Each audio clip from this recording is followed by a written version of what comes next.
Monsieur Moussa Dadis Camara, venez à la barre.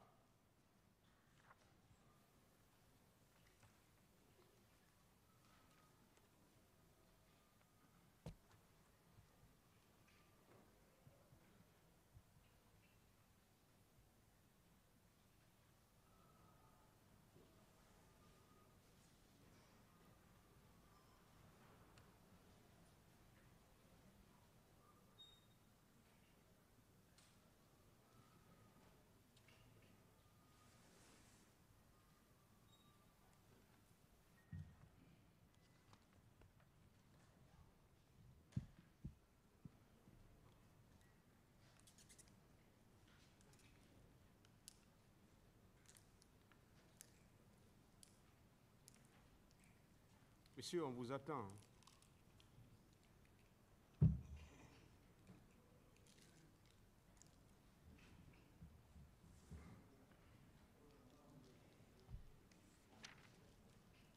Monsieur Camara, est-ce que vous vous sentez mieux aujourd'hui? Parfaitement. Est-ce que vous êtes en mesure de tenir les débats? Bien sûr.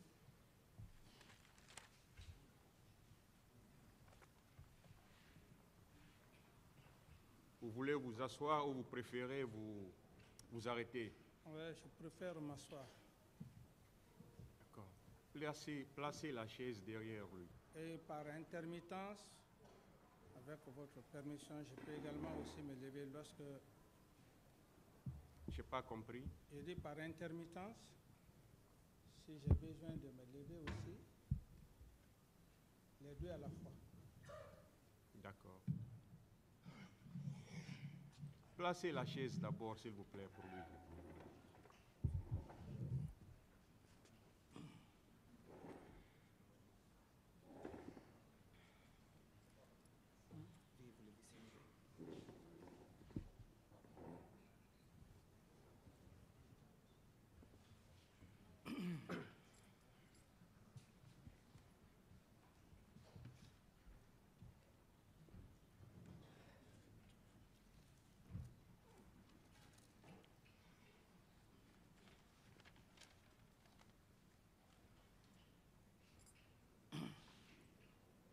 Monsieur Camara, lors de votre première comparution à la barre de ce tribunal,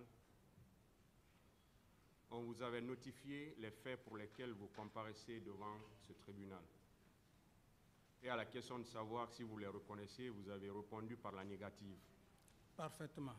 Alors vous avez la parole aujourd'hui pour dire au tribunal ce que vous savez dans cette affaire. Merci, Monsieur le Président. Je voudrais, avant de parler des événements du 28 septembre 2009, et donner ma part de vérité, commencer par une pensée aux victimes et aux familles éplorées et à tout le peuple de Guinée. Je veux parler de cette pensée, m'incliner devant la mémoire de toutes les victimes, présenter mes condoléances aux familles. Et également, ma pensée va vers le capitaine Feu Joseph Makambo, Loi, qui a perdu sa vie pour me sauver. Si je suis devant ce tribunal aujourd'hui, j'ai pris le Dieu le Tout-Puissant de le garder dans son paradis éternel. C'est l'occasion pour moi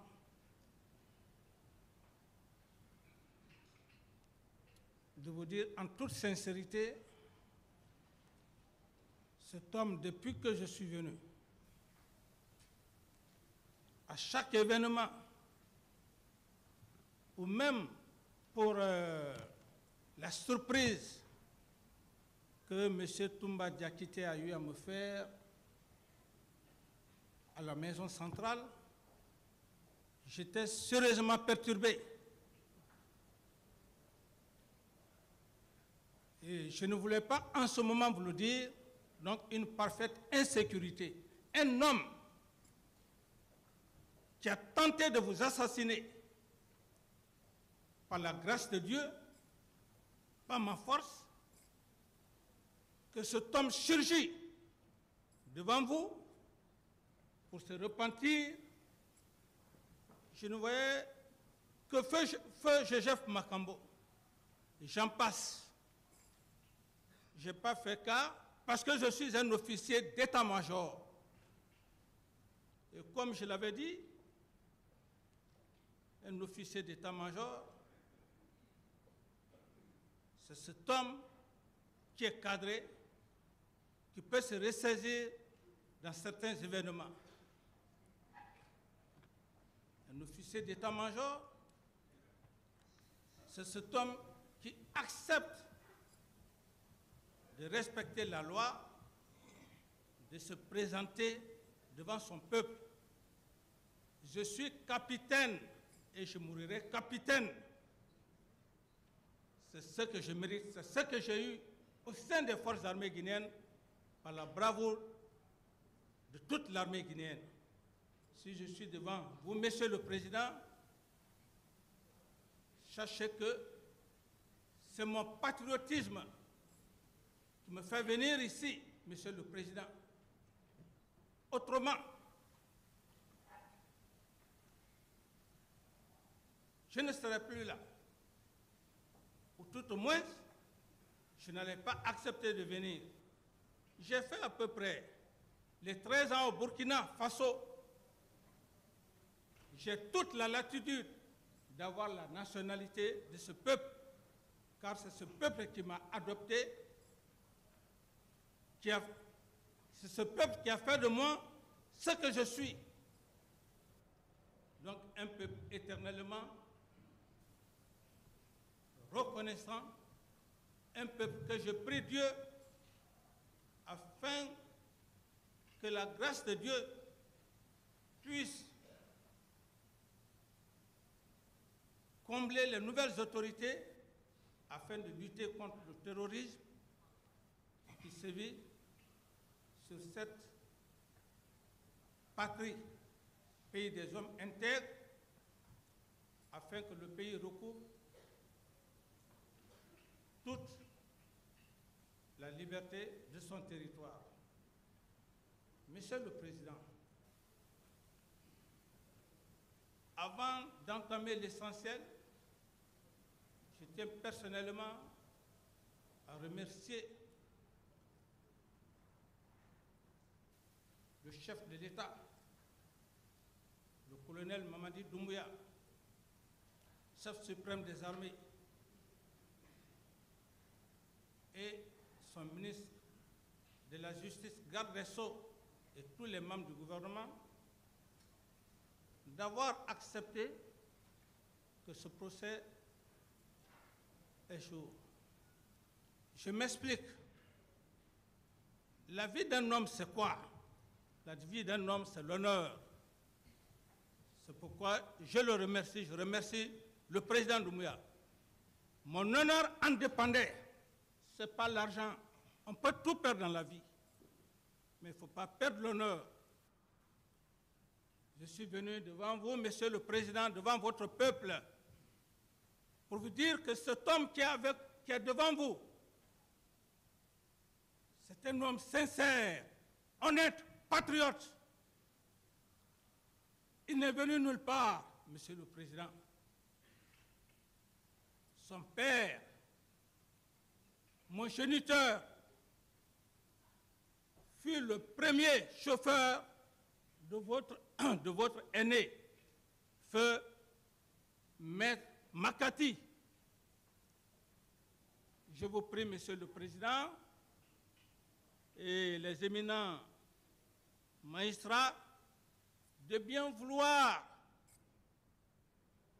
si vous voulez bien, demander vos collègues d'ouvrir les archives de feu Mamadou Koulé Camara. Qui était cet homme?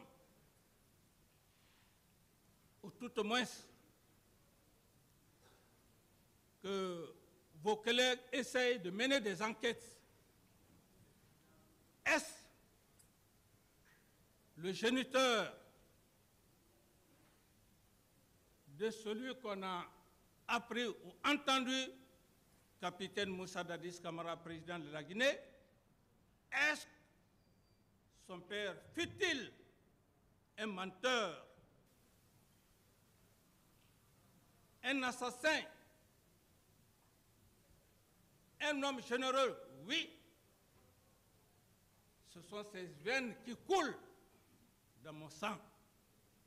Car avant de juger un homme, il est extrêmement important, puisqu'il y a des hommes nés criminels à travers les chromosomes. C'est un fait héréditaire. Monsieur le Président, pour venir à l'essentiel, il fallait cette petite parenthèse. L'homme qui est devant vous a eu une éducation comme tous les autres. Cet homme, il n'avait seulement que le nom de citadin. Mais la culture, l'éducation de son père a fait de lui un homme qui ne connaît pas l'ethnie. Chauffeur à l'époque d'un juge de paix. À cette époque, je m'excuse de l'expression, vous-même vous n'étiez pas encore né, même moi j'étais encore petit. À cette époque, un homme qui, de par sa générosité, tous les paysans qui venaient dans les villages, parce que simplement, le vieux Mamadou Koulé, à l'époque, portait vos robes rouges, vos robes noires pour les défilés. Pour les paysans, c'est un intellectuel. Pour les paysans, lorsque son maître lui dit, Mamadou Koulé, après les audiences, comme vous le faites, monsieur le président, dès que vous sortez, la première des choses, si vous voulez commissionner votre chauffeur, c'était comme ça. Une fois que les paysans voyaient cet homme, on dit attention, il est important. C'est comme ça que cet homme a eu la tendance, jusqu'au moment, il a passé une partie dans la vie politique. Cette éducation, monsieur le président,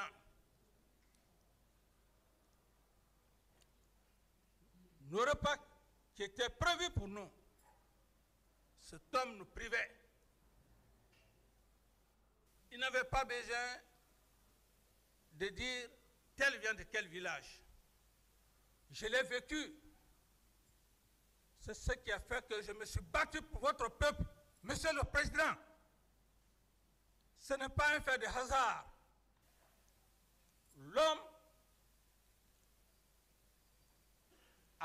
on appelle l'homme par les gènes. Les gènes, c'est le caractère héréditaire. Certainement, beaucoup peuvent penser, Dadis Camara est fou. Dadis Camara n'est pas fou. Dadis Camara est généreux. Parce que Dadis Camara reconnaît ses ancêtres. Mon aïeux est dans un petit village, une section du nom de Koropara. Allez dans ce village, vous demandez qui était ce grand guerrier. C'est de cela qu'il s'agit, monsieur le président. Je ne viens pas devant vous pour vous raconter de n'importe quoi. Je veux que vous connaissiez cette personne, cet homme qui est devant vous. Et comment il a réussi à être président, à gérer cette nation. Ce n'est pas dans le mensonge, monsieur le président. C'est l'éducation que j'ai reçue dans ma famille. C'est un homme sincère, qu'on le veuille oui ou non. Pour certains, vous m'avez vu ici, et aujourd'hui, Dieu me donne la raison. Je disais tantôt que moi, je me bats pour les nouvelles générations. Voilà aujourd'hui, vous êtes devant moi, je suis devant vous. L'histoire m'a donné raison. Lorsque je vois le président, jeune cadre et les éminents magistrats ce que je disais hier au Palais du Peuple. C'est de cela que j'ai besoin, c'est l'honneur, ma sincérité. Qu'on ne vienne pas raconter des allégations sous forme pyramidale, dont les structures ne tiennent pas. Excusez, s'il vous plaît, il y a trop de bruit au niveau de la mezzanine, à ma gauche. Veuillez arrêter ce bruit-là, là-bas. Continuez, M. Camara. Donc, Monsieur le Président, il est important. Pour certains, ils peuvent dire, mais pourquoi il a besoin de dire tout ça? Je veux simplement faire savoir à tout être humain que le destin d'un homme, il est écrit en lettres de front, en lettres de sang sur son front. Ce n'est pas parce que votre géniteur, votre père est chauffeur ou un commerçant ou un paysan. Ce n'est pas le fait d'avoir un père intellectuel aller jusqu'à Oxford.